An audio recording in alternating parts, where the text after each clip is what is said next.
అందరం మన బైబిల్ గ్రంథాలు తెరుద్దాం. యోహాను రాసినటువంటి సువార్త 5వ అధ్యాయము 2వ వచనం నుంచి 9వ వచనం వరకు దయతో ఎవరైనా చదివి సహాయం చేయండి.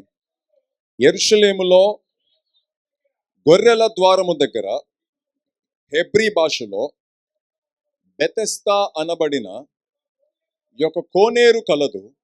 దానికి 5 మంటపములు కలవు.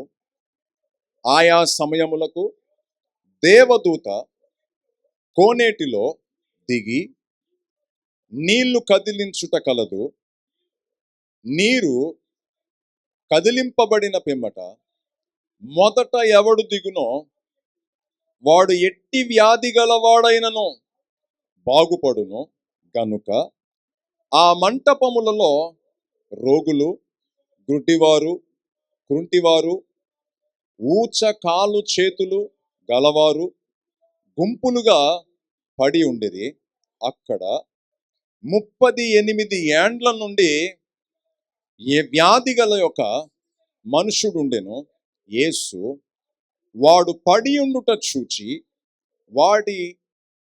వాడప్పటికి బహుకాలము నుండి ఆ స్థితిలోనున్నాడని ఎరిగి, స్వస్థపడగోరుచున్నావా అని వానిని అడుగగా, ఆ రోగి, అయ్యా, నీళ్లు కదిలింపబడినప్పుడు నన్ను కోనేటిలోనికి దించుటకు నాకు ఎవడునూ లేడు గనుక నేను వచ్చునంతలో మరి ఒకడు నాకంటే ముందుగా దిగునని ఆయనకు ఉత్తరమిచ్చెను. యేసు, నీవు లేచి నీ పరుపెత్తుకొని నడుమని వాడితో చెప్పగా వెంటనే వాడు స్వస్థత నొంది ఆ పరుపెత్తుకొని నడిచెను. Let's look at this passage very clearly. ఈరోజు దేవుని వాక్యాన్ని ఇక్కడ నుంచి ప్రారంభించబడి మరొక సందర్భంలోనికి కూడా మిమ్మల్ని తీసుకెళ్తాను. Let's receive the word with faith.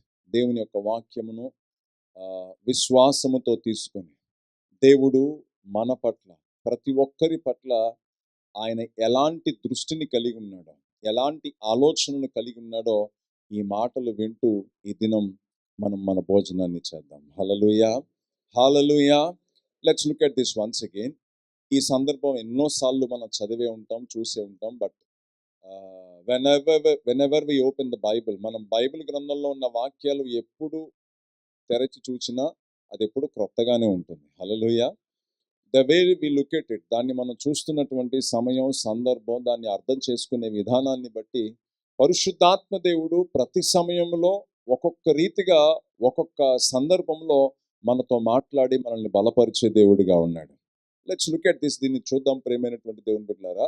యెరూషలేము, 2వ వచనం, యెరూషలేములో గొర్రెల ద్వారము దగ్గర హెబ్రీ భాషలో బెతెస్దా అనబడిన కోనేరు కలదు. దానికి 5 మంటపములు కలవు. ఆయా సమయములకు దేవదూత కోనేటిలో దిగి నీళ్లు కదిలించుట కలదు.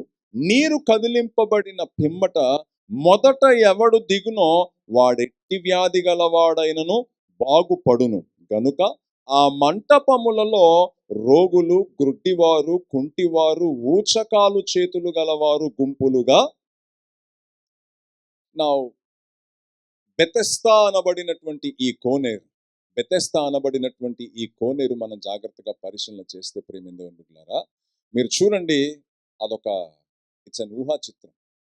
జస్ట్ ఇమాజిన్, మనకు బెతెస్దా కోనేరు ఎలా ఉంటుందో తెలియాలంటే ఇప్పుడు మనం ఎక్కడుందో వెళ్ళాలి. ఇట్స్ ఆల్ డివాస్టెడ్, అంతా కూడా పాడైపోయి ఉంది ఇప్పుడు అది. But still we have a picture to imagine what it looks like. అది ఎలా ఉంటుంది అనేటువంటి ఒక ఆలోచన కొరకు ఆ చిత్రాన్ని మీకు చూపిస్తున్నాను.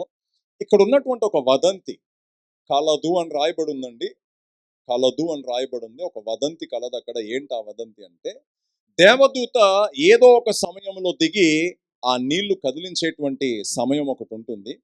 ఆ సమయంలో కదిలించిన తరువాత who is the first entry there, ఎవరు మొదటగా ఆ కోనేటిలోనికి దిగుతారో, లేకపోతే ఆ నీళ్లు తాకుతారో, లేకపోతే అందులో మునిగి తేలుతారో, వారికి మొదట స్వస్థత కలుగుతుందనేటువంటి ఒక వదంతి అక్కడ కలదు ప్రియులారా.